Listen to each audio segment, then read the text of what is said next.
do have a question for you regarding some ladcore style. Mm-hmm. Are Sambas just totally out? So, speaking of imminent cops, Mm-hmm.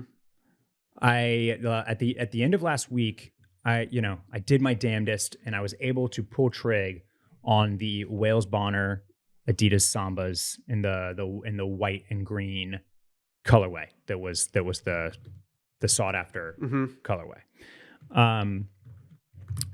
I got them in, and I had moved on from them and sold them within 72 hours because I don't know if it was because the Wales Bonner Samba was like so lightweight and so low profile. Uh-huh. But like in this our era of like chunkier shoes and my newfound like or newer found or maybe refreshed love of like New Balances, which are like a little bit on the bulkier side. Yeah. I put these on and felt like I had ballet slippers on. It's weird. Like when the 550 started getting super popular and I bought some, I really liked them and I really fell in love with them. And but it took me a long time to feel comfortable wearing them. I was assured numerous times by people that I asked their opinion. I was reassured that they did not look too chunky or too big. And so I just went with it. But then I became numb to them being chunky and big. And then going back now to like a classic, like I wear a lot of Vans. Going back to a pair of Vans, you're absolutely right. It feels like I'm wearing ballet slippers or something. It's like, it's jarring to go back to something like that. And I do worry that if I want Sambas just because I kind of want them because of my childhood. I wore them constantly. Yeah. Obviously ladcore is front of mind for people on this podcast. And I just like them, but I'm worried that if I get them, I'm going to feel like I'm wearing kill shots.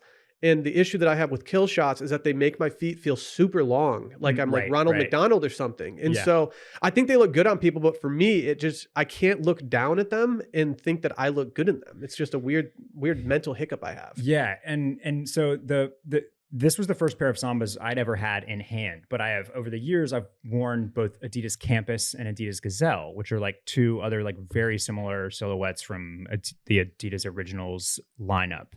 And so neither of those feels as slim and low profile as Sambas. Mm-hmm. And the Samba is a great classic shoe. And so it's hard for me to say like it's dead just because it's gotten really popular. Yeah. Just the same way that I wouldn't say that the New Balance 550 is dead. I just see people slandering Sambas lately. And they have been slandering Sambas, but there's always, anytime something reaches like a level of ubiquity, there will always be like a backlash from people, essentially trying to stamp their claim that they are deading a product. Yeah. Like I am saying, because I know better, because I'm further ahead, that this is now dead. It furthers that person who says that more than it furthers the conversation surrounding the actual style that you're dealing with. Yeah, and so there's there are things that I will tell you if you want to know, or if you ask, or if you DM me that I think are dead.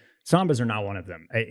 It's also a shoe that's just kind of like an all-time classic. It's such an all-time classic that I just can't see how people could actually claim it as dead, because I just don't think it will be. Even though they are extremely popular right now and have reached a level of ubiquity, it's not really a shoe that can like necessarily die or go out of style. It won't go away. That much we know. I've also pulled up photos of the Jason Dill Samba here, which was awesome. And then man, I loved the Kith ones that came out with the TaylorMade collection last week. I didn't even know they came out with some Sambas for the TaylorMade collection. The TaylorMade collection is something I actually wish we would have talked about on here, because I think it was one of the more interesting collaborations. Kith gets a lot of shit for some stuff, whether that's just or not. I'm going to let the eye of the beholder decide that.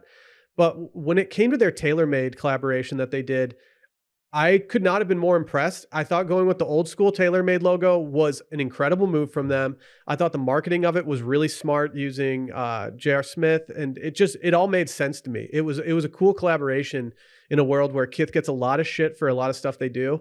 I'm also about to bring up another company that's collaborating and getting a lot of shit for stuff they do. Yeah.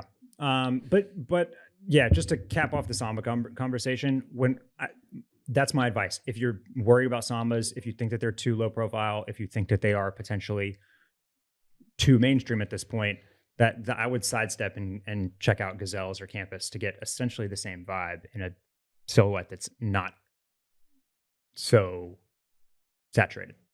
I'm really glad I asked this question, Barrett. Yeah. Very glad.